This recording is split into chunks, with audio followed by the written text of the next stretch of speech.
Salam qadrli vatandaşlar, salam mehriban iyleşler. Salam Sapar ağa, hoş geldiniz. Salam, oğlunuz sarayına. Buyurun. Bugün siz bilen bir gurrun edeliydik. Boş vaktimde ben onu şoň üçin bir may tapdykda gurleşeliydik. Meni bir bimada ediyen bir mesele var. Öňler budama diýedik de jahalat diýip. Şonu öňler bilen boktuk nämedigini. Dogrusyny dogry aýtmam, jahalat. Ondan soňra waka şu 5 ýylyň dowamynda şu sözleri eşitip gelýärse. Şu barada bir azajyk giňişleýin gurrun edeliň. Näme üçin sebäbi bizde 5 ýyl bäri şu söz agzap gelýär. Halkyň aňynyň oýanmaýanyny ýa oýananyny bunu nähili derejede bu sözleri aňşyryp bilýär, nähili analiz edip bilýär. Jahalat diýilende näme gödüňne gelýär. Bizde şu barada gurrun edeli. Eger garşy bolmasaňyz.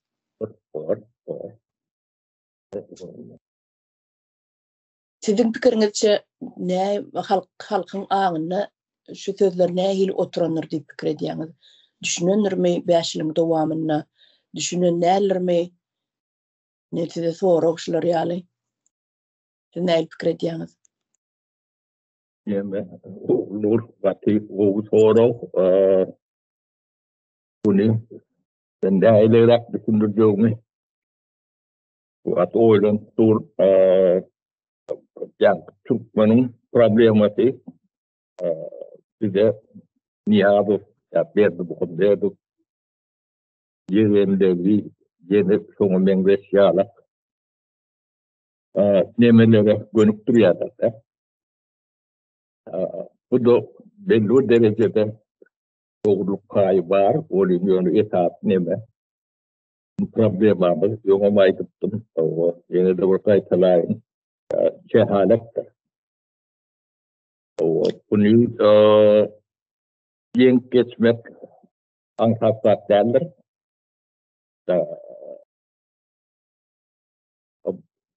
Bir bunun içinde cehaletten çıkıyorum bulun o. O bir yılın içinde de bir kolyanlardır. Belki 10 yılın içinde de.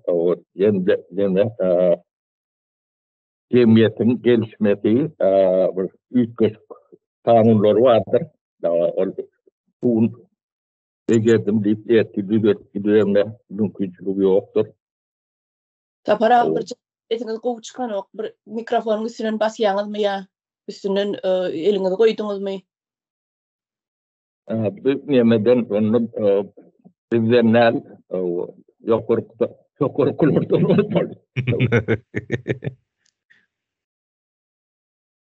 Şimdi diyemez, biz cahilek cemiyet demedi, cahilek toplum doğumudi. Ülkenin bilincinde de derler. Biz başka bir atlanın bilincinde der. Mesela için Sovyet Soyuzu'nun kapsamında 70 yıl. Onun bir 30 yılı oluyor. O Arpatsan emeleri biz hayatlardık. 100 yıl şeylere bir yağdaydı. Bu yağdayın adına boyut bilen de o entep o cemiyetimizde biz ortadan kalonları o diyen yerimiz yoktur. O hürmet bilen yerimiz yok. Onu diysen seni bir cinayetçi ya da bir servet ya da başka kellelerine devam ederse günahı yüklep bilen bir yağdayı yaşatıyorsa o Sovyet Soyuzu'nun yıkılmanın o büyük sebepleri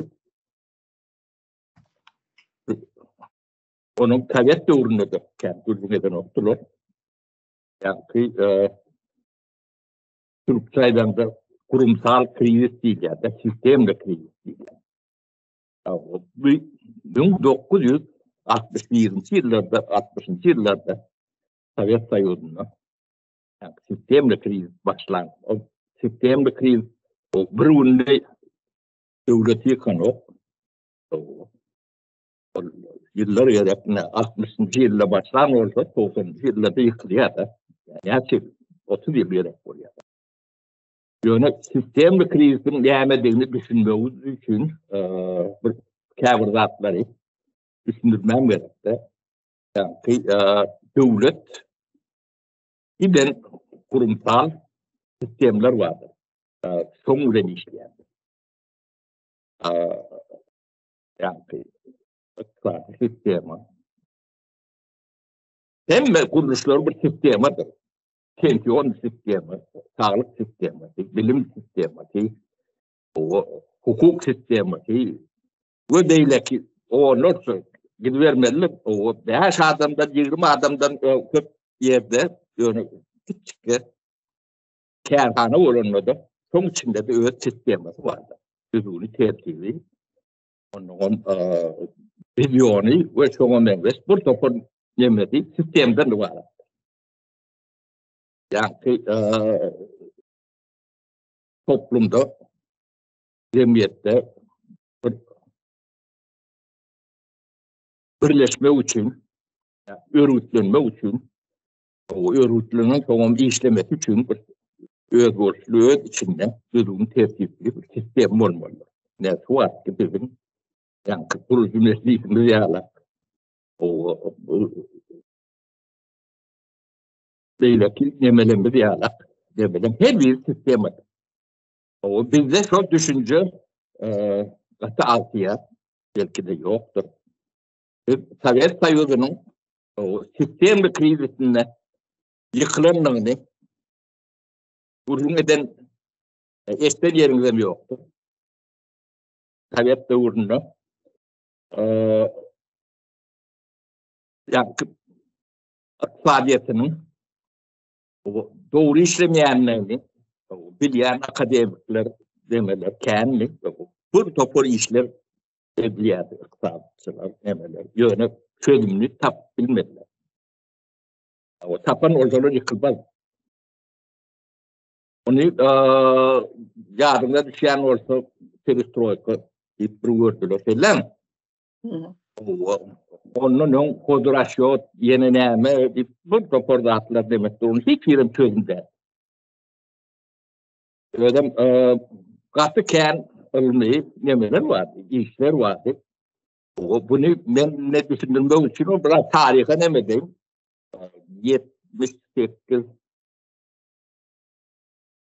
ya da onun icraat olmamı mümkün 80'ci yıllarda ben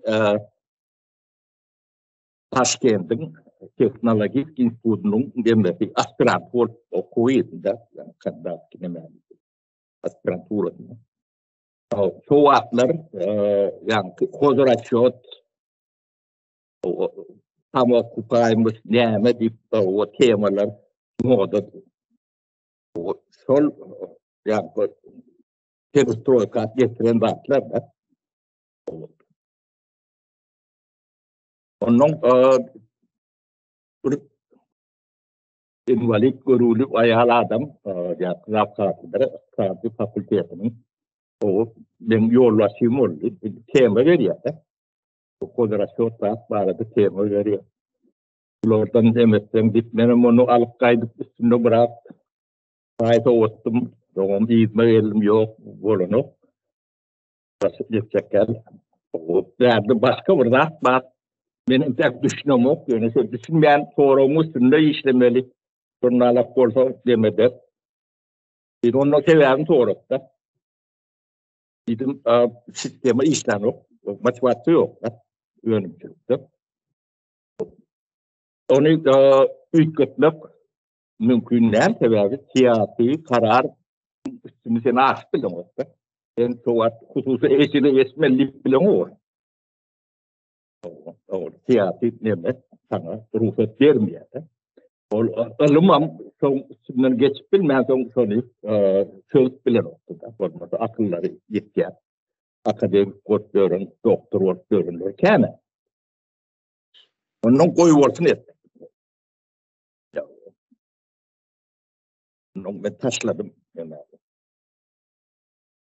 Sistemli krizi o nemeli Sovyet Soyuzu'nu yıkan o esasen iktisadi nemede. Ya, o sistemli kriz. Çöktü. Sistemli kriz. O yekka Sovyet Soyuz'da giden yüzler yıllar yaşap görün imperiyaları. Rim imperiyası vardır. Hem kriz esasını yıkılar. Osmanlı imperiyası vardır. O da onun 1929 yıllarda ulur kriz olundu. Dünya krizi oldu. O da sistemli krizdir. Hatta yani Fransız Revolüsyonu sistemli krizin yatağından demelerinde. Yani sistema bir yerine artıyan orta yuvaşlık bilen kalan hemen emmesini erodiya öğriyede. Misal için tıp mesana tebedin sağlık sisteması diyette. Sağlık sisteması yani bannisi salmanın bilen sağlık sisteması öğreyenin yeniden. Onu görmek için Türkiye seyredim. Çünkü siyasi İslam'ın yöneten doğrunca yüzlerce hastane kuruldular bannisi. Dedim ululi yöne sağlık sisteması isteyenlerdi. Sistemi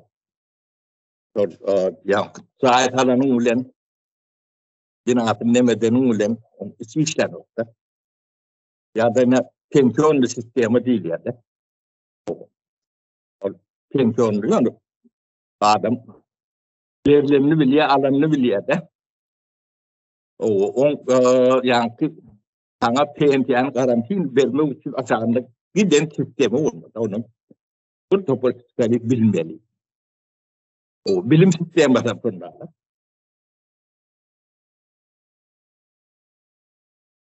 Bilim sistemi yanlış işleyen olsa dahil yetiştirir. En suat tutmasan ki. Rahat misal ettiler. Şimdi 90'lı yıllara gelelim. 90'lı yıllarda Sovyet Soyuzu yıkıldı. Böyle krizin demetinde yıkıldı. Demir krizi.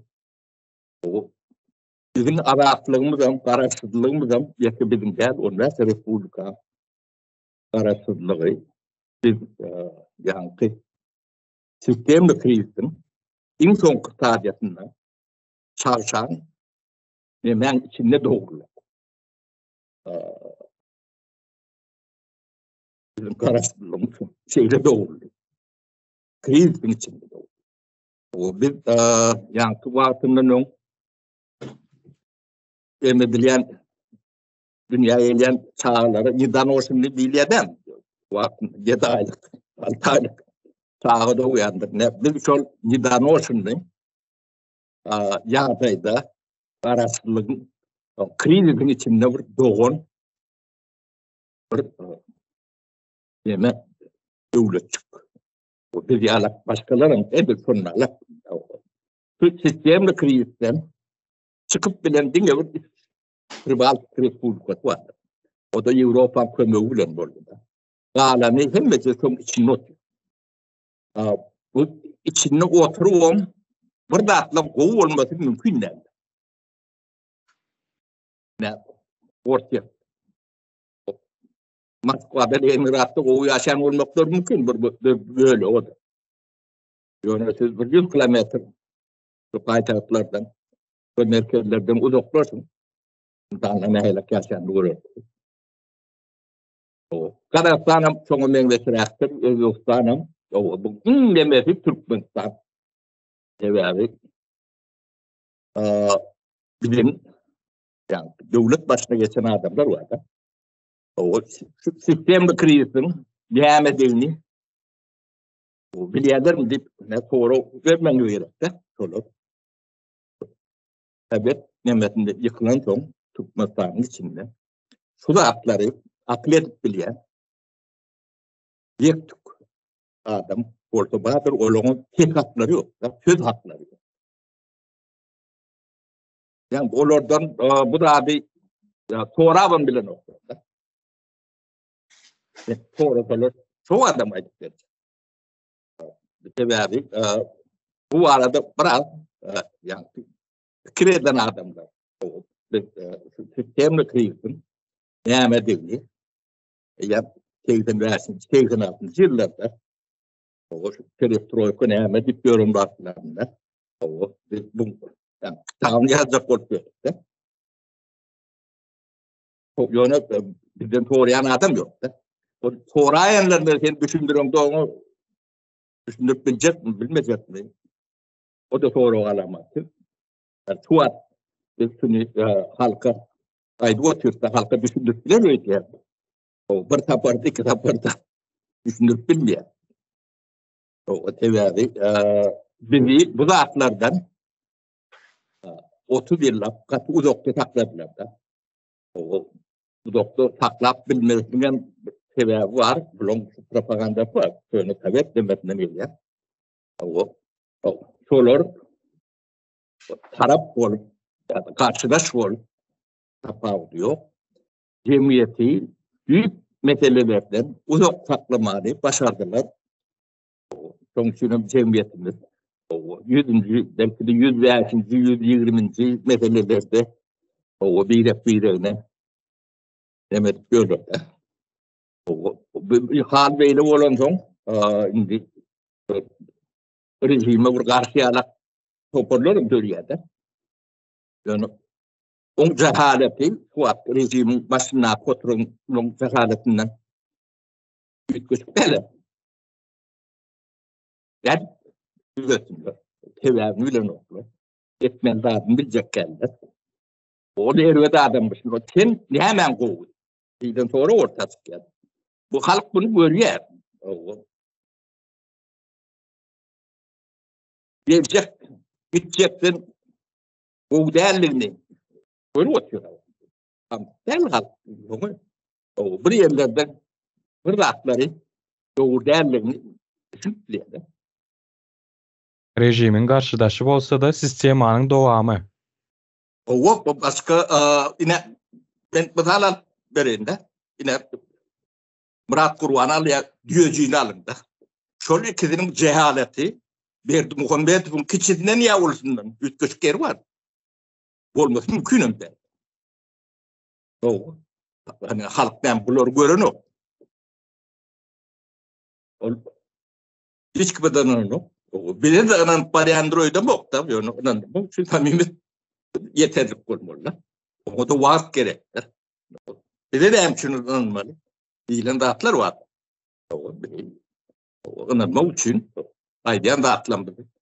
Bu analiz etmeleri gerektir. Onu edip bilen ortalığı. Türkmenistan'da esas problemi şol. O biz yani devlet demesini ön yani çiğren yıkılan devlet sistemasının içinde doğanımız için o çiğrip dönem bilen de şunu devam ettik. Bu 90'cı yıllarda bunu düşünen adamlarımız var. Düşünüp bollayan adamlarımız var. Yani o eline yani hüküm ya hukuk ya da karar alıcı demeleri yoktu da. O düşünelim ulanın karar alıp bilmeyen vardım. Onu ornaştırıp bilmeyen vardım. Fikrim ulan, işim ulan. Özüm yanında, özüm ulan ağlayaktı. Zatları düşünürüm onu. Yani başımıza gelen demeler. Niye? Katı cahil adam olmalı. Yönü cahiller. Suratlara düşünmeyen adamlar devletin başına gelenine ütgücük daha kolunu oktu. Ütgücüyecek adamlarım ortadan ayrılmalı. Dem için düşman. Onun için düşman. Bu sistemani doğru reform etmek. O zaman siyasi sistemadan başlamalı. O siyasi reformu etmen böyle reformları geçip olan nokta, ettiren nokta. Biz sonra kendi aklımızı yeten o kendi biz reform edip başladık. Siyasi reformu etmekten. Reformanın orta arasında bölündü. Tepek verirler. Bulmadık yerler ettiler. İlk gördüler. Bunun bile gelen yerimiz şu. Bu kıynandırıcı, katı kıynandırıcı deme. Şu sistemli kriveti atlatman. O Türkmenistan'ı hiç sanırım mümkün değil. Yeki Türkmenistan'ın mı der? Özbekistan'ın sorunu alaktır. Kazakistan'ım, Kırgızistan'ım. O ne hile yani odan sözler bile bir demokratiya uğruyor, devam ediyor. Yani sistema işlemesen ya baniste uğranın bilen sağlık sistemasının işlemesi alak. Yani bir daha da uğranın bilen o bina uğranın bilen bu nokta. Ne şu an Türkmenistan'da yani devlet için işlemeli vacip nemeler var da. Yani pensiyon sisteması şu an Türkmenistan'ın yerli işlerini bilen var mı? Ya şu pensiyon sisteması var mı? İle doğru var da. İşler, ayda sözünüz böyleyin. Pensiyonlu fond işler, ne edip işlenýänden bilen oklar işledip bilmeýärler. Eger şu sistema, şu dışına, şu gidişine gitse işledip bilmeýärler. Sebäbi ine daşerurtda pensiya ýaşyna ýeten gulçuluk edip beren nimelerimiz bar bizim türkmenlerimiz. Diňe türkmenem del Türkmenistanlılar diýin. Şolaryň ýylyna gaýdyp baranna 5 ýyl, 3 ýyl soň baranna pensiýasyny beren oklar. Näme üçin beren oklar onu bir bahane diýerler. Eger sen başga ýurda gidäýende de pensiýa çykyp gidäýende de sistema dogry işleýän bolsa senin pensiýaň senin bank hasabyna geçip durmaly. Hiç kimden ruhsatsız, hiç kim prezident ýene bir zat fondyň başlygy plan pisleken bulan hiç birin işi bolmalylar. Gol çekmelem del, ruhsat bermelem, olar zatlar, o zatlaryň işi bolmalylar. Pensiýa mi, sen pensiýa çykdyňmy, sen şonu gazandyň şo pensiýany. Şo sen pulun. Başgarak ýerde duran senin pulun şol. Şonuň senin her aýda bellenen möçberde $100 $200 $500 geçip durmaly sen hasabyna. Ýöne Türkmenistan'da şol pensiýonly fond işlemäň halkyny gidýä ýygyny Türkmenistan'a gaýdyp baranlar kösenişip ýörler. Ya ona para vermeli, ya aljak pensiýan 3 ýyl, 4 ýyl aljak pensiýan, ya ýarsyny berersiň, ya 4-den birini berersiň, sen ziýatka berip öz pensiýany almaly. Ne şeýdi işleýär Türkmenistan'ın pensiýonly fondy. Şunu aýdaýyn edim, siz dowam et berin. O demettin ve benim tempenler o benim yani pensiyon yığınla köprüsü Türkmenistan'da olmalı. Ben yani kariyeramın köp böyle oldu. Türkmenistan'da öyle bir yukarı aylıklı demeler dişledim. Bana pensiyon verin oktur.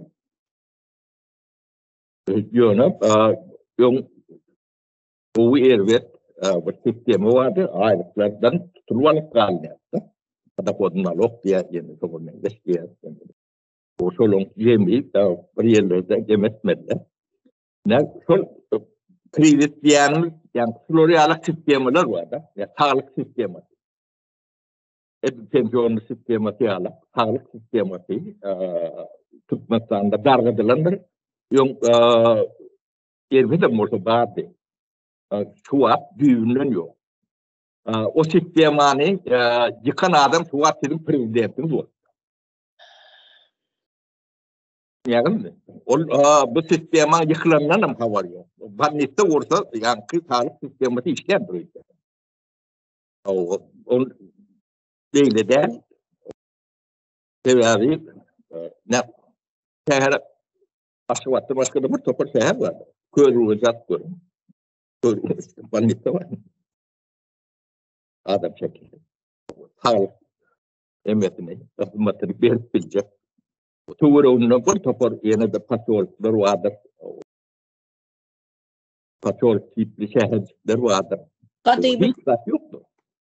purjun kravatlar dur henidem. Balniselerine. On Afganistan kurunu bilenem yani sistema işlemese demediyenlerle yani sağlık hizmetini alıp olayanlardır. Onu Türkmenistan'la ya da Sovyet demesine klinik yerinde gösteriyor. Ne bunu dengeştirmek için ben bir ay bundan üyetlem demet bilen içkin tanışmalı oldum. O sebebi. Sistema işlemde ne ile işliyor. Kâvir keseller vardır. Minut önemli. Bir adam yaşayacak ya ölecek. 1 minut, 2 minut, 5 minut. Sistema işlemese sen yumkanak kaşam bandit uğranın ulan. O adam halak olmuyor öyle. Hakiki. Ne? O hizmeti veriyorum ona. Ne son demeni ben ne karşıda nimetmem son yani bir başından tebet demedi yani. Onun kağıtı doktoru zangat yani kızgınım maddi zangat diye modern baroz ne diye de ve bunun için iyi şey yok. On yani öyle çemnemeler var ya da olumsuz nemeler var. O sırada yan vaktin gelende neme diye önemli haklar vardır. O sebebi yani Şüvet'ten için çok koyuluyor, o taş nemelerin içinde yaşasıp öğrenirim kendi. Fotoğraflara şimdi yırtanıp bak onu, alttaki. Gerekli. O beni, ben bilen vardım ben doktorum. Olmasa o doktoru bazen derdim ben. Ben fakülüm içinden geçen adam ben. O yüzüm var koydum ben. Sonra gittim. O vardım olun dur dedim. Daha sonra o bir yerik can etti. Skor pomş geldi. Skor pomş oluyor. Yok geldim. Yani çünkü onun yani göre parça koyan onun maşine de görelim Mehmet Bey'le kalyakta bindirler.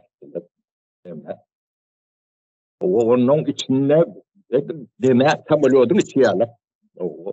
Hem yerine bir topun gelecekleri takıştırıp dünya bilene gurrası oturuyor. Yani her yerde konfrontasyon Irak gitmeli, çekerler bir 60-65 kilometre yolda durdular danin Irak.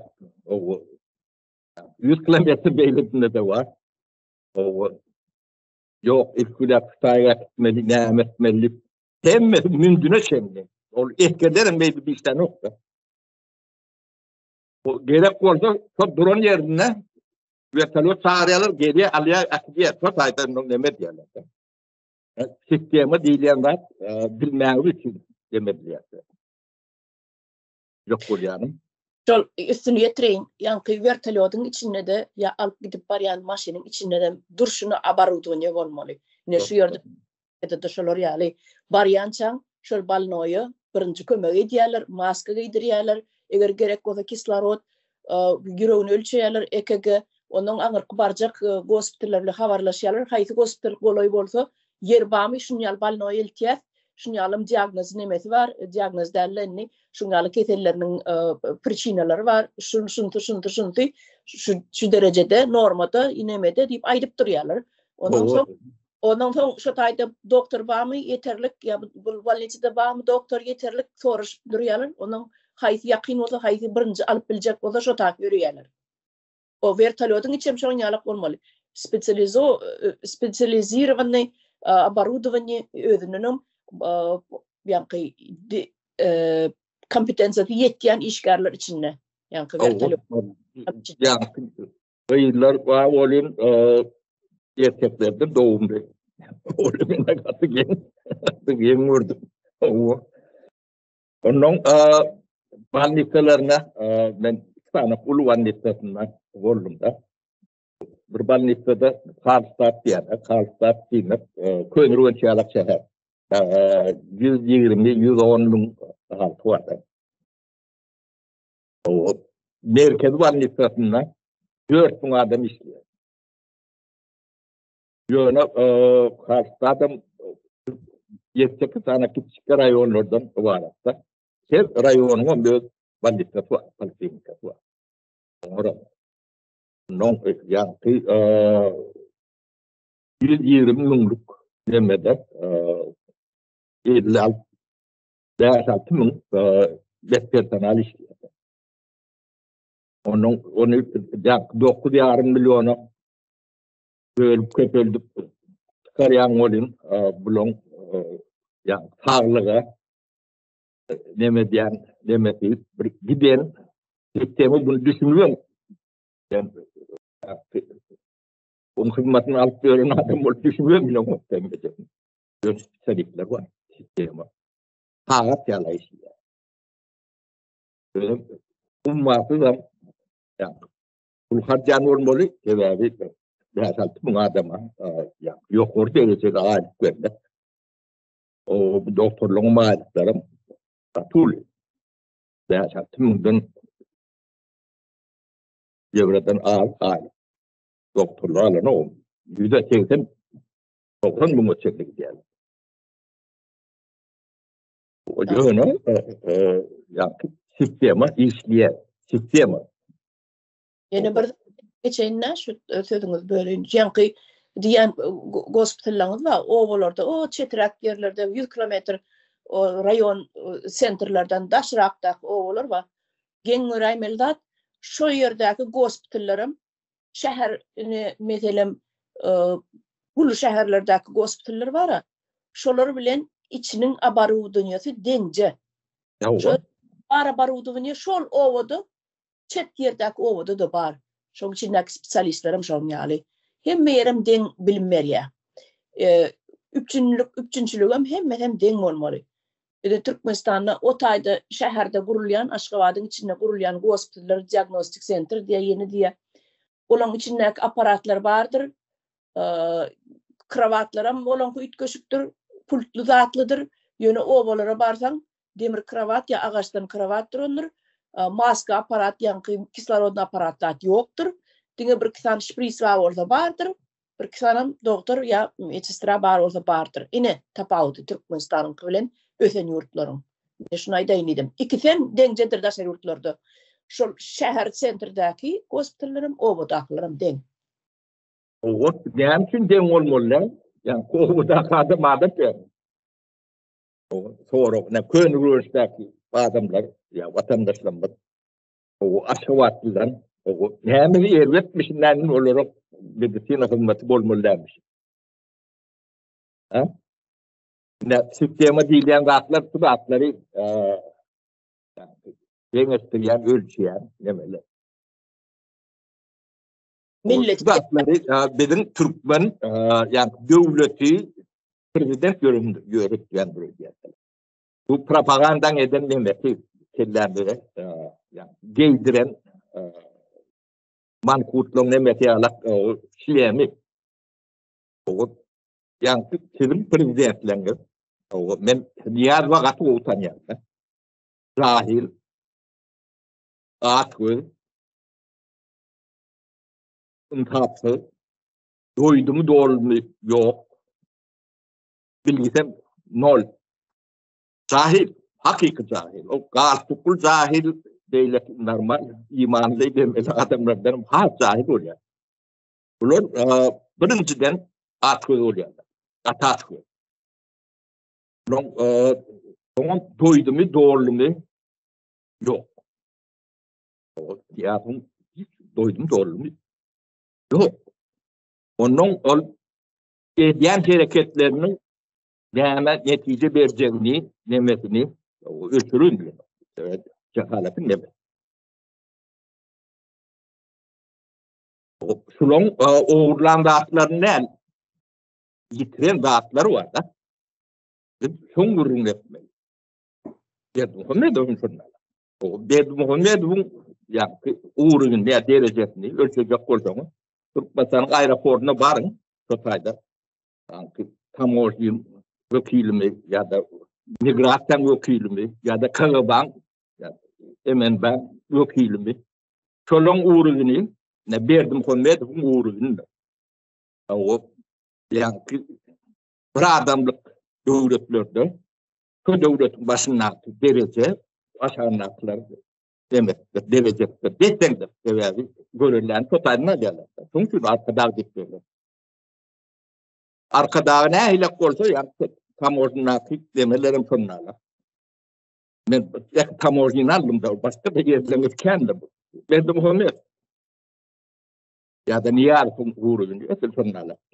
Bu meclis ya da minister yine sonu mendeş demeden vekiller vardır. Onların nedir sonuna?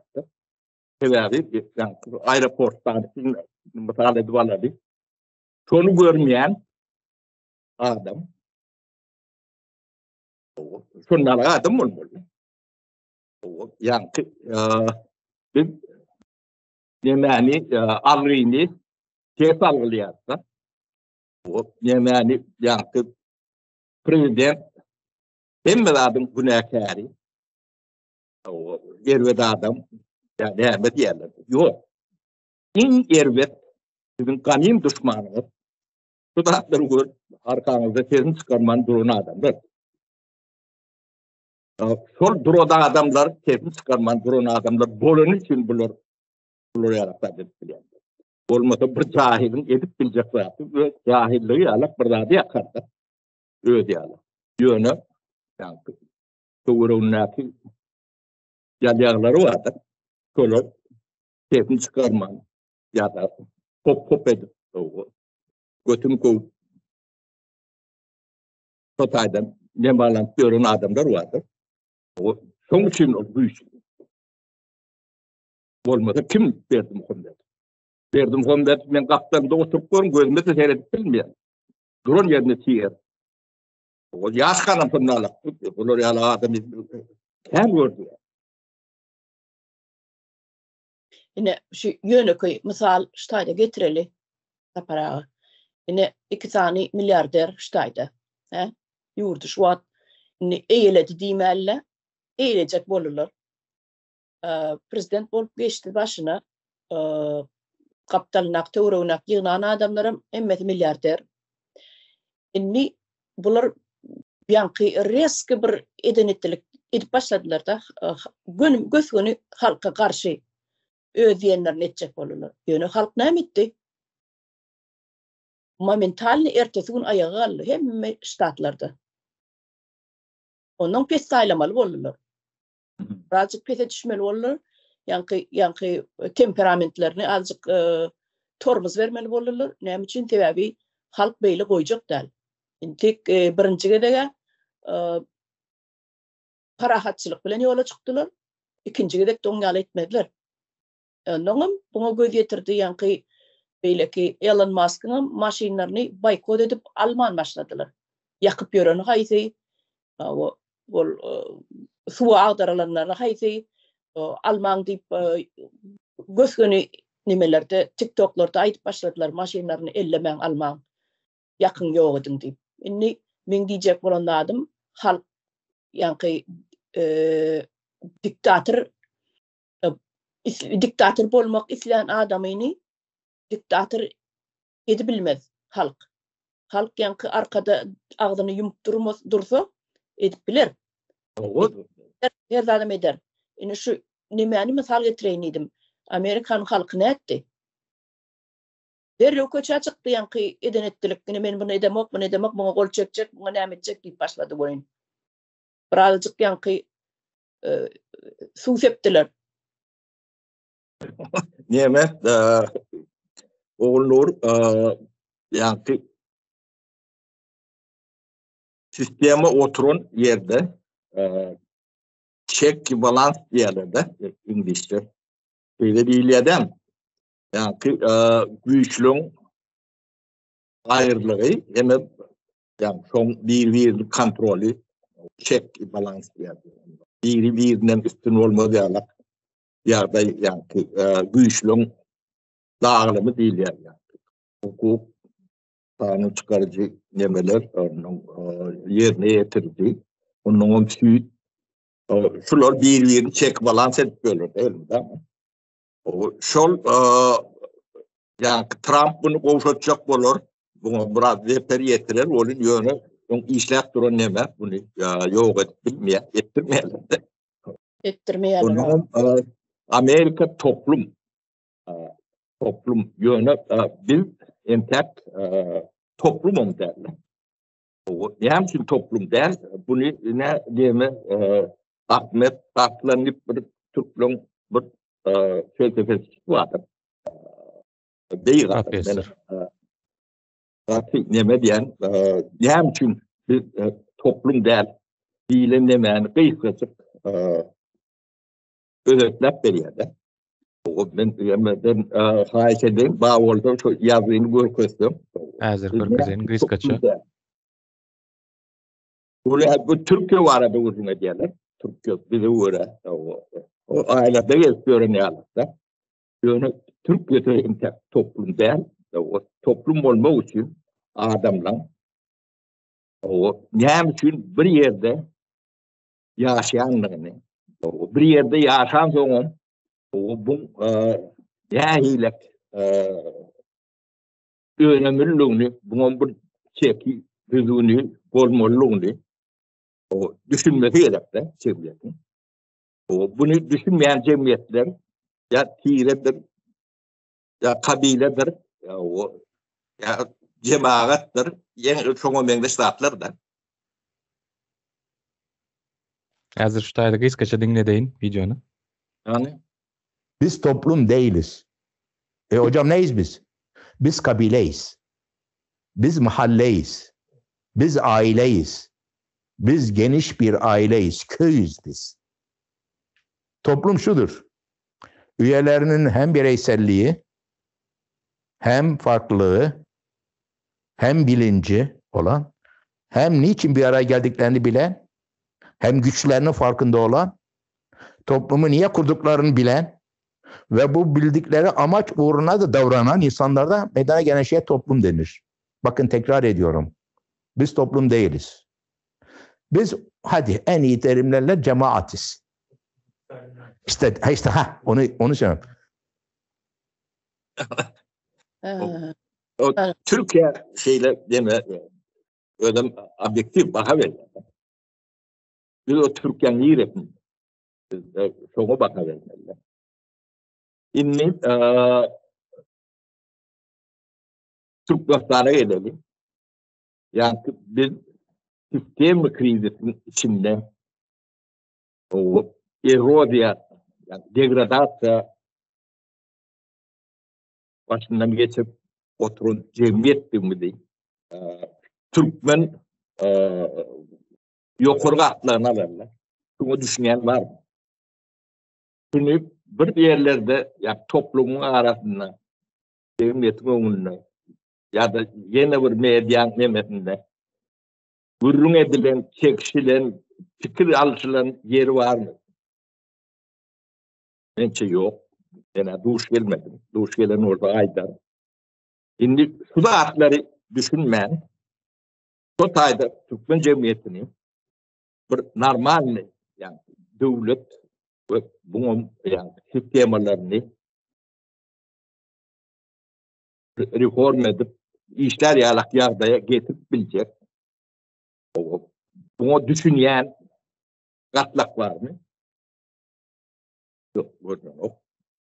Onun siz bu samsık ayırıp başka bir samsık getireniz bile. O neyin züyükle? O bizim ne düşünülecek koruyan rahatımız şu. Yönü şunu üyük götmesin.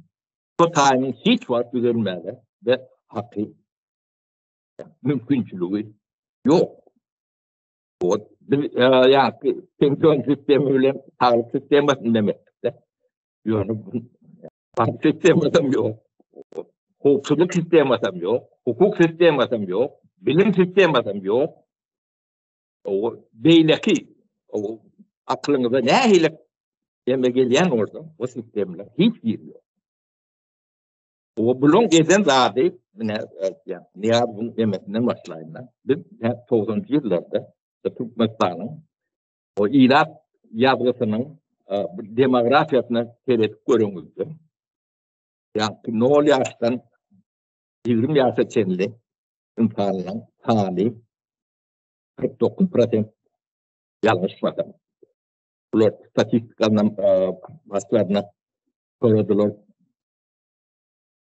O yaş nesili kârden, hünerden, bilimden mahkum eden son olur 10 yılda 20 yılda yetişker. Olur ne edecek oluyor? Yani sudatlara düşünüp ilmi, ilmi, kârden, hüneri normal ruhlanemadan da çok yaş olunlar var. Yıllara toynuk kaldı. Onun biz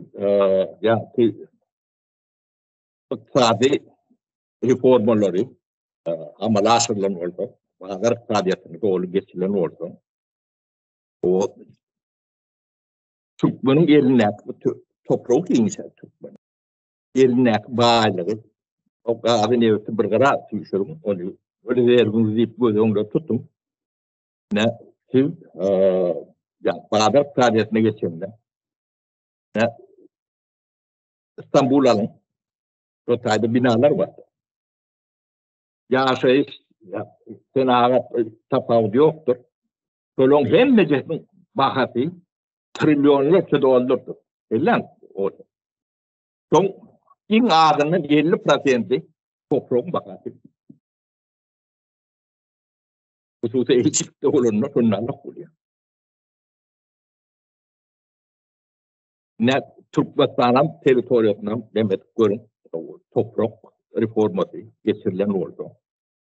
O bizim imtihanlarımızın yönü taşınmaz değil ya da aslında ihtiyaç değil ya da. Türkmençe adam yok. Sistemamız olman çok hiç tarzımızın nemeti yoktu. Ağaçlarını koyacak koyanam yok. Yani bu aralarda hep kurum geçtiler nokta. Onun sözü olmasa fikri olan o fikrin olmasa çok problemi de ortada yok görünüyor da. Bunun propagandasını edip görün nemeler. Atıken bunlar bizim problem dinlememiz çok adamların tanı kere. Dünyanın o oğlunun sırdaşlarında nemen vur közülür. Halk maslahatında bana takkallı yapılıyor. Kışa dişini nemesini. Gündüzümde. Ne bizim düşmanımız verdim konumet derler. O bir adam.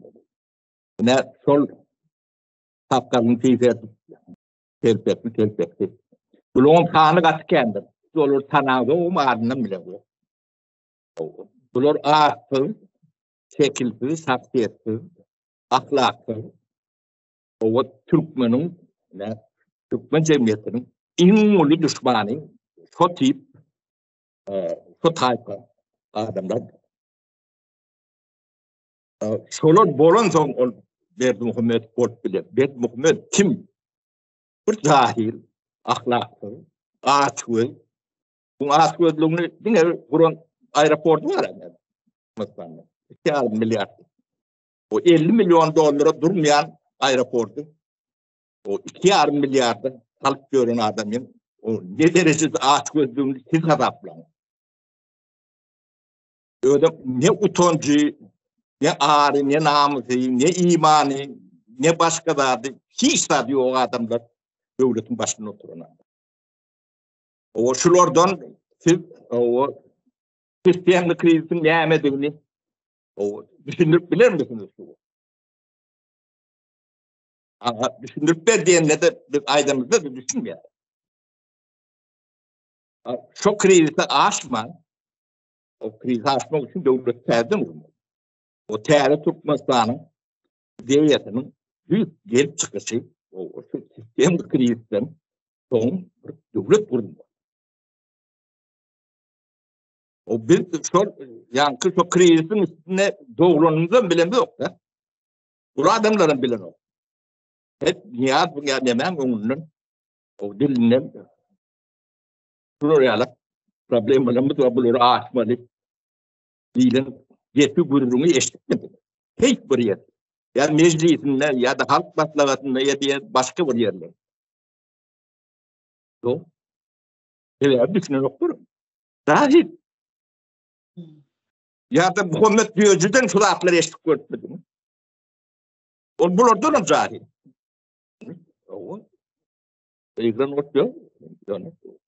O kıyıkran bilen bu lafları tüzük bulunu var. Kette kıyıkran. O son emelerde de katı aylığa sineme. Yani din tüccarları orta Türk başlarında da. O din ilanlarının siyasete kuruluşması. Yani din tüccarları. Din bilen siyaset hiç. Bir yeri getirecek olan adamdan gönül yakasından tutup bunu vermediler. Ne siyaset İslam, Türk yani. Ne diyor şu var? Totayı. Biraz ünsür sebebim. Korkuyorunda. Ben hem de bir yaşatıp o dinin devlete katışmağı o nemeti yoktur. O dinlikten çıkıyor. O dini yani ala nemeti yerler onu yok. Dine refer veriyor. O dinin devlet bilen, siyaset bilen ne iş var? Din tüccarlığı. Çok daha tüccarlığın cehaleti bir bu mecburen. Az mıkan mı? Siz de geçtik bu. Bu adam olsa diyen ben barzat diye. Ben kim adamın veren bar edip bıçaklarına bağdına et. Ertik eline kim adam veren. Eli yaralıktan veren. Sen ne edeceksin? Sonra veren. Bir adamın jahilliği bir özüne yetirýän nemesi zeperin bilen ölçenýär-de. Ýöne bunun jahili häzirki aýdan misalyňyzda daş töwereğindäkilere ziýan berýär. Evet, o din nemeti ya şu cahillen nemeti bir 100 yıla iyilerinde de yani o din cehaleti tüccarları çok ulan gelen cehaleti ben 200 yılda aşık bilmiyorum. O vatandaşlar kurun. Yakında açıklama yaptılar olar. Bize gün batarın hiç hili kada kanunu gerekler özümüzün zatlarımız hem zat yerinde deyip açıklama yaptırlar. O vatandaşlar mı? Ava gün batarı özüne düşman görýär. Şeyler hep olmalı. Ýöne pul soranda da yine gidip şot aýdan soraýarlar. Yok tüccar yani onun din bilen demetini bağlanşan yerini nereye taf bilemok. Bileyenlerdir. Ava şu sistema indi diňe jahil adam döredip nemet durmaly da özüniň işine, ayakta saklanmagyna. Üpçün edip durmaly. Din tüccarlygy da şonuň bir dowamy diýip pikir edýän mene. O yani Türkmenistan şu an yani 30 yıl kadri yetiştirilmekte. Bilim sistemi olmasın ya sistemi değil. Bırakmış yemek şu sistemi yani bilim sistemi o bilimli o kârlı hünerde adam yetiştirmeyen oldu. O da onun keyfini yetiştiren oldu. Bu felaket anlatın iyi reklam var. Onlar 4-5 yıldan, ya son yıldan devletin başına geldi. Şu an gelip oturuyor. Şunun hem meclisini koşup alın. Sistemli kriz ne mi? Doğru verin, ona cevap verin. Yani bizim diyen. Olaydı bilmediler. Ona cevap tapı bilmediler. İşte bir daha da sınırlı. Ben birazcık medisina demedeyin. Temamı da yutkudeyin. Şu Berdu Muhammedovların cehaletliği var da ayttığınızda. Adam özü işlemen kazansa yankı üstüne gelip dursa da pul. Umuman şu meseleni alayın. Adamın beynisi degradasyon olup başlıyor. Ne edip oluyor? Ne mesela adamın aydalı beynisinde bir giden öcükler var. Milyar öcükler var. Yani şoları dörde bölüp çep tarafı sağ tarafı deyip alalı. Şu an dörde bölülü. Şu iki tane bölümü hiç işlemen dursa boş olsa diyelim. Bu iki tane işleye, olam ne işleye. Yerden gidiyen işe, kazanyan, aylığın alayan, onu günlük iyice gişen, televizyonu öğrenmeliyen, eğitimliyen, bolonu, şomların günün geçiyor. Ne şol iki bölük beyni işlep dur, kalan ikisi işleyen o. Sen kitabı mokan o, sen piyanine müzikada çalan o, gitarada oynayan o, ya kitabı medan o, ya olmasa sportlarım zanimat eden o, ya bir ilmi işlerim alıp baran o, ya çağalana sapak bilmem veren o.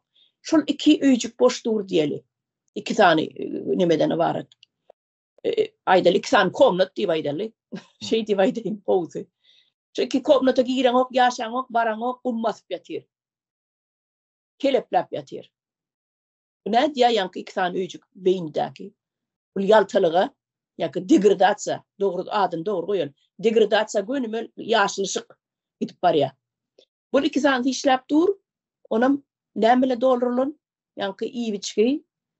Geyim gecim, bazarlama, iş, ya aylık, günlük, ya işinden çıkan iş tapmak, tədi iş gözlemek. Ne şun adatlar bilen dolu.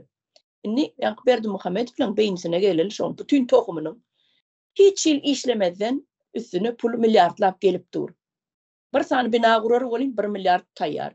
İkinci bina kursa 2 milyar tayyar. Bunun maşgalasının ne ödününe, ne çağlarına, ne artıklarına, ne çoğuluklarına hiç yılı öňe güçlük yok. Yani degradatsa gönümel yaşlışık bilen yörep bar ya. Sebebi muzika çalýar da agtygy bilen. Muzikan sen çalan sen döreden oğa. Şol Yamaha diye yeni diye muzikal instrumentlerin uje Japonlar şonu düzeltipdir. İçinde salıpdır hemme muzika gerek muzikanı. Yine knopkasyny basaymaly. Düşünýäňiz mi? Eger sen öňkü gadymy sakjep barlar ýaly bolan bolsa, du tariýa Nur Halma Medif ýaly bolan bolsa, özü düzýän bolsa, instrument eline berýärler, özüň düzýän bolsaň, ol başga gurrun. Ine sen ol ýanky boş öýjügiň işläp başlaýaşataýdy. Ine bunu näme üçin mysal getirdim? Şol adamlary, şol 4 öýjüginem işlediýän adamlar, hemme komnatyňam gül ýalyp syrıp süpürüp mebellerini ýerine ütgedip, zat edip, täze mebel satyn alyp, ýa bolmasa alan mebeliň özüň gurup, şeýdip neme edip beren bolsaň, ýa-da haly dokap özüň ýalyp beren bolsaň içine, şu 4 komnatyňam her gün işledip dursaň, içine arasalap, ine şonu adama Alzheimer diýen kesel golaýyna gelmeýär. Ya-da demensiya diýen kesel golaýyna gelmeýär. Inni men şunu ştaýda aýda innidim. Elbetama meni gyzyklandyrýan bir soraw mesele şu Berdu Muhammedow ýaly bay adamlaryň maşgalasyna hiç ýyly bir alim görmedim. Ne men şonu şu taý meni bir hili basýar da gyzyklandyrýar. Şonu aýdyp geçeýin edim. Bu ýanky diýen zatlam biziň watandaşlarymyza hemmesine bir neme bolsun. Maslahat me, misal me, görnüşini aýdaýyn edim şonu. Aýdyp geçeýin edim. Indi ben Nurhan, Taw. Sözüňizi böldüm ýene zada medisinadan başladınız. Menem şonuň üstünden gideýin. Ine siz häzir medisina temasyna girdiňiz. Bir zat düşündirjek bolýaňyz. Ýöne düşündiren wagtyňyz bir hökman bir analogiýa, şu meňzetme ulanmak mejburiýetine galýaňyz da. Şu türkmen öz dilimizde bir zat düşündirmek üçin özüniň zatlary ýok, adalgalary ýok, zatlary ýok. Diňe analogiyalara başvurmaly bolýaňyz. nemede häzir Sapar ağa da aýtdy. Bir zadyň sözü bolmasa problema da yok. Yine ben zady geçenlerde bir okapdym. İngiliz diliniň düşündürüşli sözlügi 10 tomdan ibaret. 10 sany tom basypdyrlar. Onda da häl üstüne dowam edýär gelişmeye. Näme üçin diýende emeli aň diýdi, ýene näme diýdi, olaryň üstüne de ýene düşündürüşli sözlügi doldurylyp gelýär. Ýöne türkmen diliniň düşündürüşli sözlügi 2 tomdan ibaret. O da doğru utanmadık. O deme.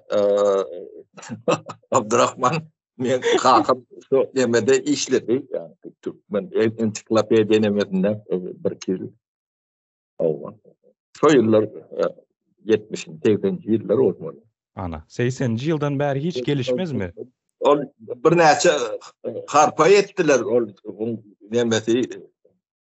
Dowam kän bolmaly. Tamam ol perizdawat etdirilmeli zatlarda. Ýöne şu zatlaryň demesini finansirni ketdiler. O da olaryň takraşa eden bolmaly. Akademiýany yapdylar. Ýene ne bärde şulaň cehaletiniň nemesini ölçemek üçin men size bir käbir misallar bereyim ben. Ne köp var medisinada plano sistemada döwlet eýçiligine sistemada işlem soň ýaşam soň büdjetden gelýärde bir bermeli. Belem. Onuň medisinany alyp görüň. Türkmenistandan adından 100 miňden gowrak medisinski personal bolmaly. Adından norma boyunca 250 300 miňe çenli bolmaly. Şwedde 400 miň adam işleýär. Medisinski personal. 400 miň 9,5 milyon halky var. O bizim territoriýamyzda 2 hektarda territoriýasy var. O Türkmenistanda ne soň 6 milyon diýsen. Olardan 30% azrak bolmaly. Ýadyna düşen bolsalar ýa-ni med personal takraşy nedendir. O yerlerde akbanitlerini ýap başlar. Şu yapıp görün vakti Bert Muhammed ağalık militleri olmalı. Onu ne için yapıyorlar? Ücretten pul vermeliler. O pul ne diyorlar? Ya burada saldım deyip onu uğurlamalı demeler. Bilim sistemasında da sonralıktır. Bilim sistemasında da 100 miňden uğrak muallim ya şoňa men beslemeler bolmaly. Ya okul sistematyny, bilim sistematyny aktyw berýän deme, olaň ben beje büdjetde bermeli. Onuň ýartydan o ya 3'ten 1 bölegi oýdurlar. O galan puly oğurlamak üçin taýin gelin ya döwletde ähli bol salgyp ya ol bir satylyp gelip tutan. Ol işläp gazanyp oğurlama eden nokta var zaten. Oğurlayanlar da. Cehaletin düşünüp bilecek o en kolay yolları. O bunu etmek için teorunu bir topar targaşı yüşürdüler. Yani şu 93. yılların başlayıp teredin. Yani devletin külçevoy, yani pulakyan neme yerlerini hem de targaştır. Yani davsklat bulun. Patrep sayısının işgali. Yeni şoğun mengler. Men näme üçin bunu aýdýan? Men köpüsini gatlyk utanýan käbir bilen çağlykdy bilesenim var. Şulaň iň akyllyty, iň edenlisi, iň güýçlüsi kan halnadar. Men çağlykdy bilesem dostum ýeňde aýry geçmeýän ýören adam diýip hatap edýän adam. Ömrüni bir kitap okumadym diýen. Oğlun, Gülýan oğlun. Oğlun nimeli häsiýetler demeleri var. O ýere pul bolsa başga demeleri oğlugy zady diýär. Ne şolary taşnyşur. Pasollarym şolardyr. Zawsklat ya şoňundan. Baran direktiri ýeni şoň. İn eden adamlarım soruyordu. Ya bazı komut diyorum, tam prezident koyuyor. O ne hem şu nedir ya? Toygun için. O bir diyalak bir orada bugün beyt borunu ama bunları okutmadan yetiştirmeseniz o erkek bunlar hep ön çürüğü var. Yadığına düşen mi? Sapara guruluşuk çiğini minister edip koydular ha neme? Medisina minister edip. Sağlık minister edip koydular ha bir guruluşuk çiğini. Ne için yıllar şu? Bizden sondur ben bunları takip etmem de adım koydum. Bu cehaleti analiz ederek demek yok. O göz örtülü, hem de adam göz örtülü.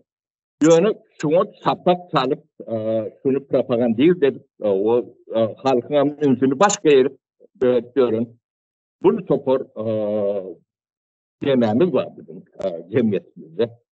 Koloryalar bu adam oynamak kıyın hasiyetli, huyu hasiyetli katkırlı adamlar olmalı.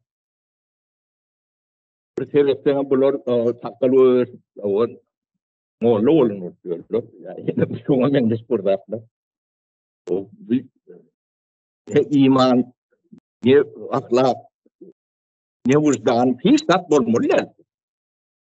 O devleti yıkan, cemiyeti tozdurayan yağdaylar, nasıl yağdaylar? Siz bunu gururun etmeyen olduğunuz, siz başka ne hemen gururun edeceksiniz? Sol adamın adına mı tutuyorsun? Doğru. O kâvirlerin meddaşının aknemeler, önünde demokrasiya sözünü koyulan kuruluşlar vardır. Türkmen'e değişti. Türkmen'e değişti nemeler.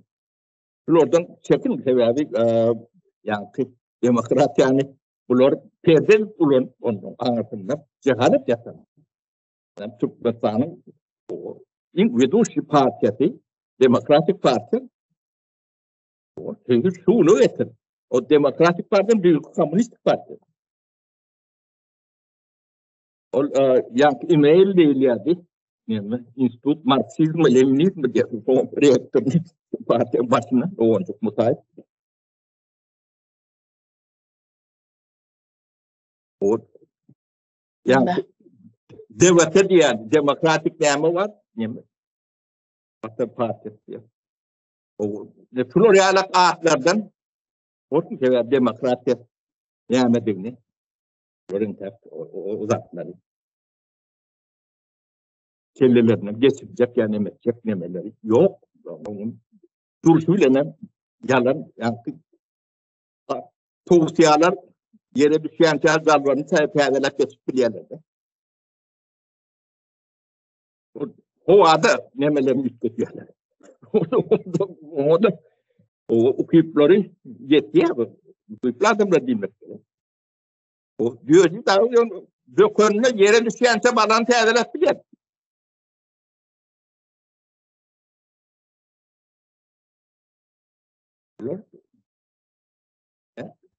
Halkı ve tatil demelerden uzaklaştırıyorlar. Halk bolup geçen dağdın neyemediğini, o edecek dağdının neyemediğini düşünme. O taylarda ütgörçlük, özgörçlük olur ben verdiyse aman etti durduğu yerler o rızayı olsa o günümüz şudur. Cehaletin nemesi ya bedeli ya da yetkisi uluslardan haber. Bu Ukrayna ulusluyor. Bizim yetkimiz Ukrayna'dan haber. Ola doğru. O bulun uğurlan dağıdı, bulun yitiren dağıdın 2% yok. Yani kıynandıran yeri, 98% yeri hemen yani toprak vardı yani. O trilyonlar olmalılar, bazı sadece demişler. O da farkın olmalı. Başka bir yerin kol bile nokta. Bu değil çünkü. O siz ne ile bay olmalı. Ne bir spesialistin bir bilen dağıdı. O spesialistler yok oldu, sizin alt bilmeyen dağıdın sol. Gittiyen dağıdı hesaplan. Oğlanla demeden de nirek atacak. Getirdiğinde yok getirirler.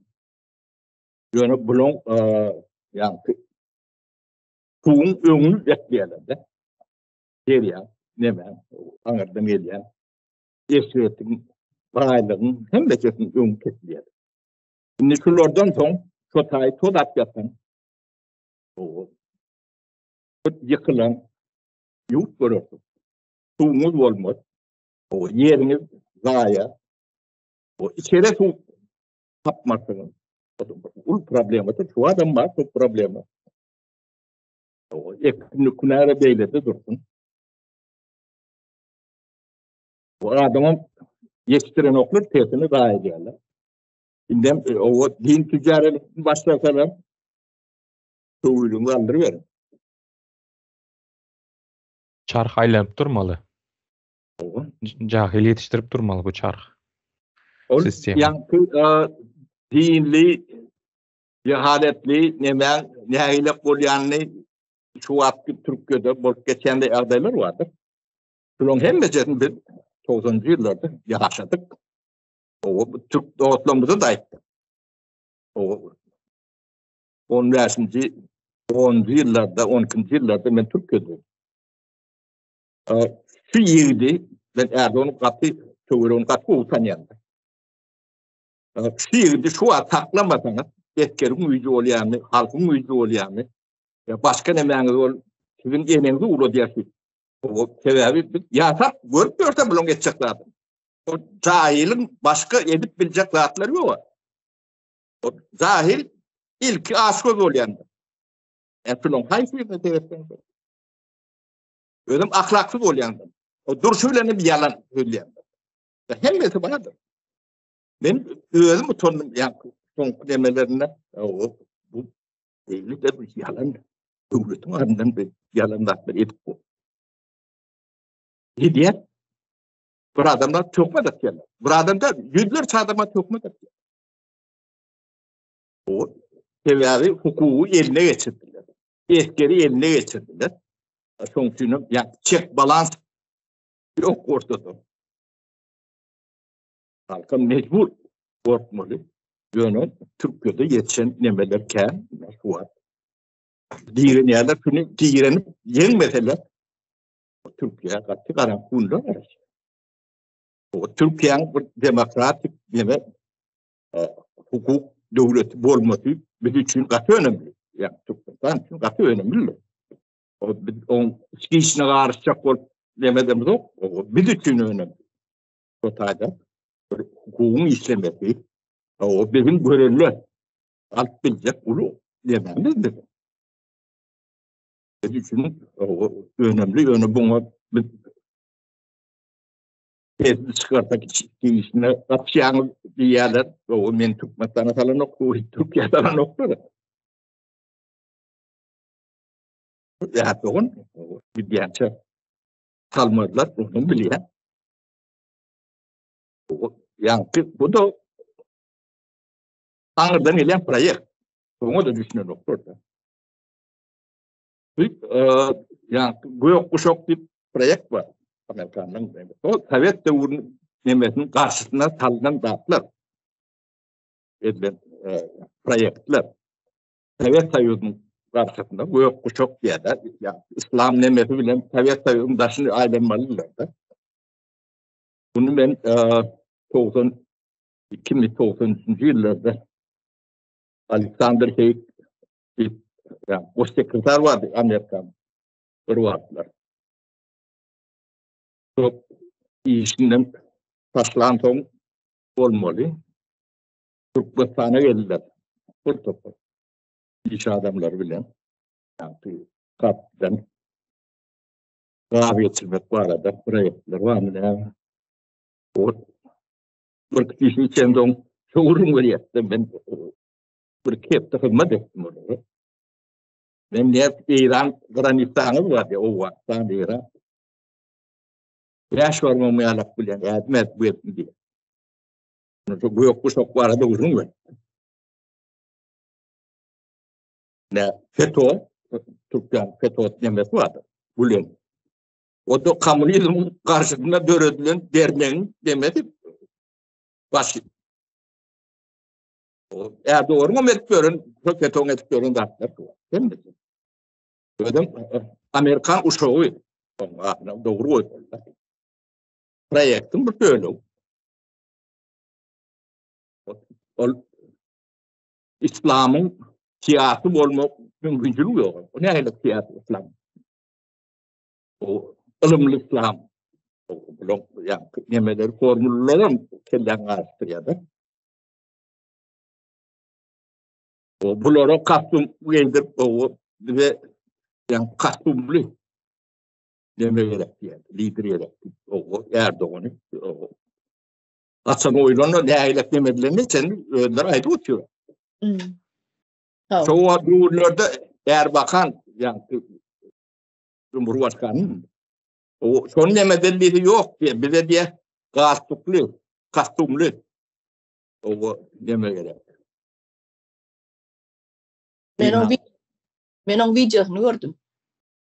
Şimdi o bilye bulur bilinmeyen zat değil. Ödüm sahip. Yönü harizması var. Köp akıllı adamın, bilgili adamın yani ifade etme harizması yeterli oluyor yani siyasetsa. En önemli nemeden biri olmalı. O ne ben karizmam olur yalak düşünme nemem yok. Sonuçta siyasetçi olup bilemezdi. Yönü Türkiye kuat katı ne beyaz getirip koydular. O iqtisadiyyatını çok gördüler. Avrayını düşürdüler. Kanun işleme bir ala ettiler. Öyleyse işlik değil. O bunun sonu ne? O Türkmenistan'ın son edecek oluyor. Çok bollu ya Türkmenistan buradan haber verdi. Tekrar dinarlar sonu hücum ediyorlar da. O Türkmenistan'ın kağıbasının 50-60%. O Sovyet'in skorlarını torun yükler. O bulom yani kağıban hem mezeli verdim o medu oryandıroid görmem. Onun içinde de bir topar grup nemeler var. Öyle köprü verdim o medu karşısına işleyen. Hem maskara diyorlar, hem patsavi de diyorlar. Başında demet diyorlar. Böyle dini nemet okuyorlar. O kağıban içinde atıyor. O zaten bizim haberimiz var ya onu. Bizim karar alma nememiz yok. Düşünmeyenim durumda yok. O bir topur cahil demelerim çıkarıp vak bir kayırt diyorlar taşında. O din propaganda neden oluyorlar? O dinin nemedini kendiden biliyor. O dinin doğru bir verir. Ananç sistemasının dolandırış sistemasına karışmağa näme hakkı var? Hiç hakkı. Onda da gönüyor kelip taslamalı. Yani Türkmen'in bir büyük yeri o çok atlan arasında tapağı oldu. O hiç sadece düşünen yok diyeceğim temsiliye. O halkı bulur katı tamtık koruyorlar onu düşünen adam. Tamam mı? O bulun oyunum yani taşındaki adamlarım Floryalak cahil edip korkuyor. Florya hiç koşulma. Bulun'a bol diyor sunalak nemeni katiran dörü diyorlar. O bıraklara yani düşünme için bu lokan aklım gerek yani. Hem beceri. Yüzüne seyreden de tırtından yani çiğlerin emekini ayıp oluyor da. Beş yıllar ne şu doğru ben öngörüm düşünen onu halk dışarıya ala etmek için ben vaktal yani kendine. O bizim derine kurup göründüğü yardım ölçüyen bu. O derine kurduk onu yedine bulur derine kurunduk. O berkayttık derine. Bilmeyen edim de o.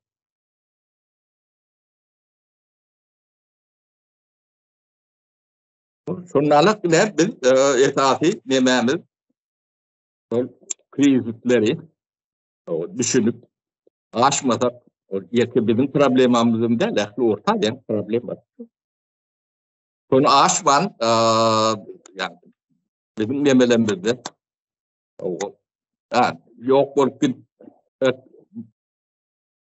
bu durdu Ankara'dan dev oluyor ne yani orsun mutunu çöpletiyorum o ya da başka bir yurtta bir kesimini veriyorum tutmaları uğraşıyorsunuz özgürlükleri uğraşıyorsunuz gerçekleri uğraşıyorsunuz o görüyorsunuz da uğraşıyorsunuz içinde gerçektir özgürlüktür Türkmendir hem de adam nemetinde de der öyle yurdunda adam hesap edemezler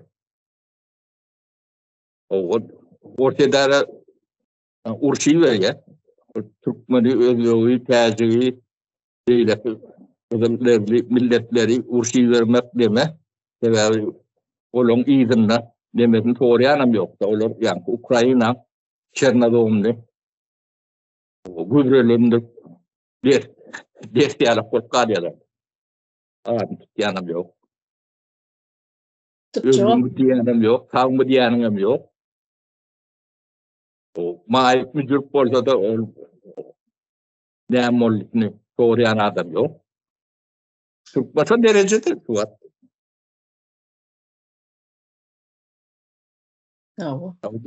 bu zatlara onu düşünüp çözümlü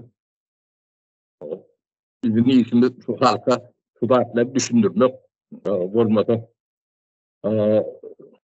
bana ne anlayalım yani doktora demen o varsanlık deme o birinci demeden ne kim çeken mi dedi bak kim çeken kim dedi o dedi dört başka çeken mi dedi o yaşasın gelen o bunu koydum bu taparam deme doğru o ya niye bilen dedi yamçın demedi yani diyelim dedi yani şimdi o topor deme var bıraktım düşündü çok ol onu sanık yani o dedi açıkları veren dedi böyle cahiller dedi cehenneme sen yollar var olur varıp direkt durmasa sen taklavan bilmeyen düzeden bilmeyen ölürsün dedi o son tüyünün dervedilerini aç dedi o cehenneme sen yolunuz var ne o yani demeyene yaş kam geldi deyip o civrem başından geçen nurum verdi. O vardı. Ona yaşımda yedim dedi. O yetim yemek aldım dedi. Kıyımsızlıkları geçirdim. Hem operatif hem gururluyum. Dedi görürdük bunları. Aç kapıyı diye. O cehaletin demesi oturup biz o sizi cahillikten çıkaracak diyorum yok biz onu düşünüp bileceğiz o bunu demek bilecek bir toplumun içinde katları var biz şolara düşündürüyoruz düşünüp bilemeyi demeder düşünmediği bunun cehenneme çömdü neler var yolları var olur var hemen bileceklerdir o yok Awa cahil adamın en ganim düşmanı bilimli adam ekeni. yok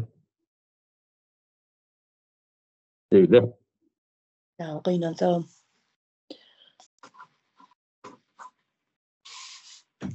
Şu sayede Cemile bilir. Yani diyalogları ayırıp ağaç ödemeleri getirdiler de. O şolun köpsünü o katı tanıyan, atyandan, yakından tanıyan da. Onun şolun koğun prezenti yok, bütün götü yok. O iyiden yok, iyiden bergak. Cahil. Özlerim şeyle kazanç ettiler. Anırtına versin eneme deriyalak. Başkalı ort yok demlerim vardı. Bizim o köprüsünü elimizde adam ettik prototip yerleştiren adamlarımız da var. Yönüp ya cehaletin nemeti.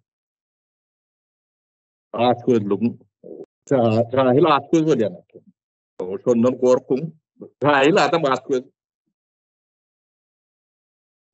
Normalde konma mümkün onu yıkatı yektik konmalı. Öyle hiç tormuzu nemeti yoktur.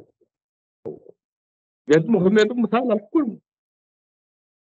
5 milyon 6 milyon dolarlık demeni o 50 milyonluk ulordu aydiyanlar.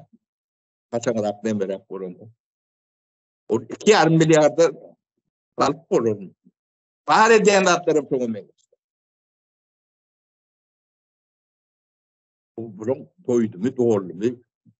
Ya da ateş alanlarlar. O hem yoğurdum ya. Ateş. İyi işim var. O önümçük duruşuna yattı önümçük yok. Onu bari arayıp götürecek kuleler onun halkaydı oturuyor. Hem de kasarına. Kasarda götürdü.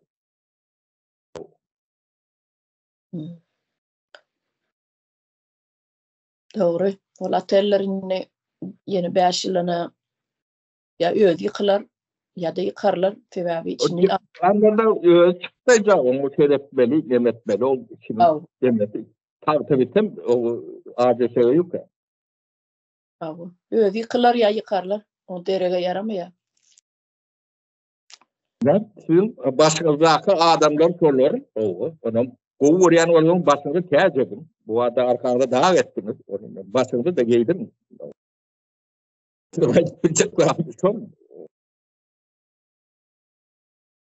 Doğru.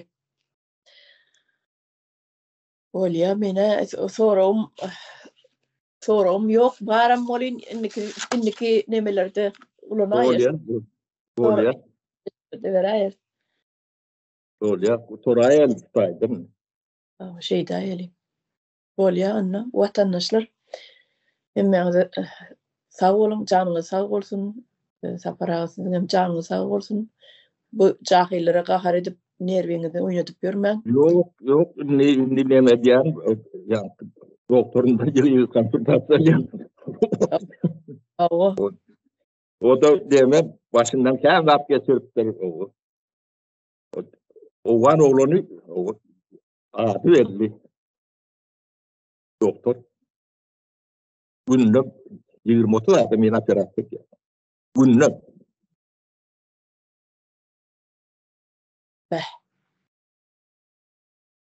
O bir doktor Şved doktorların asistenti.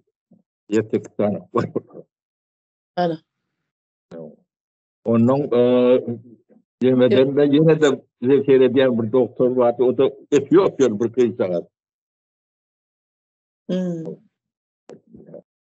Adam var cahillikten çıkası gelse adam cahillikten çıkası gelse çıkabilen ekeni. Yoksam şolam o yani ödü yalıqı cahillerin arasında Oğuzhan'ın qalan orada kim bilir çopon mu ordu yine bu ordu cahil ordu.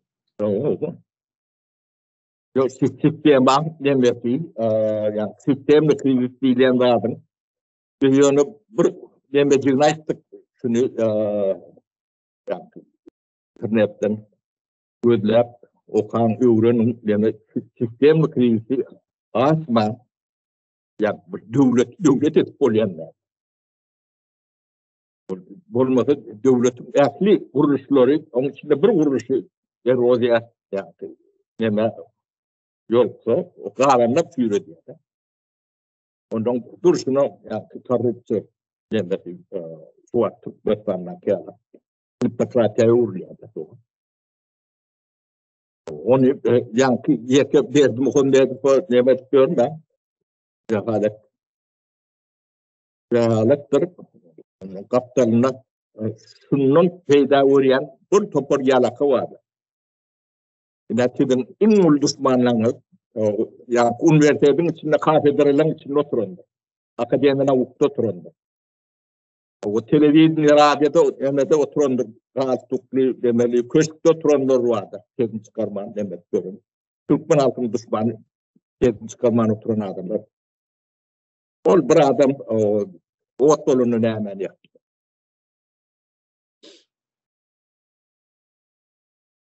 Doğru. Goranna. Bolya, öyle savol. Size de gelip katıklıklı gurunları verdiniz.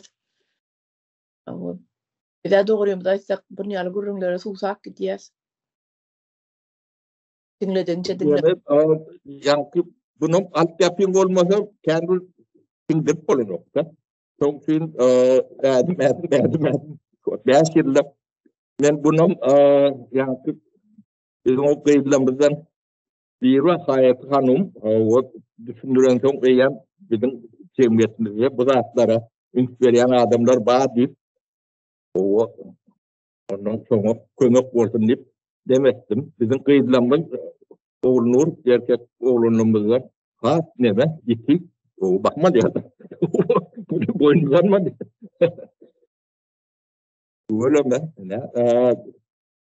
Biraz açıklık nemelik olsa o kendi adı öğrenecek, bitecek. Ne için yaptığı öğrenlerinin ne sebepleri var. Tamam. Tuğulama Hayat Hanım katı neme. Düşünceli giyin. Öyle sağ ol. Olya. Kâfe gurluyorduk durun. Olya. Doğru. Sağ olun anne vatandaşlar. Sapara sağ olun. Sağlıkta görüşelim. Olya sağ olun.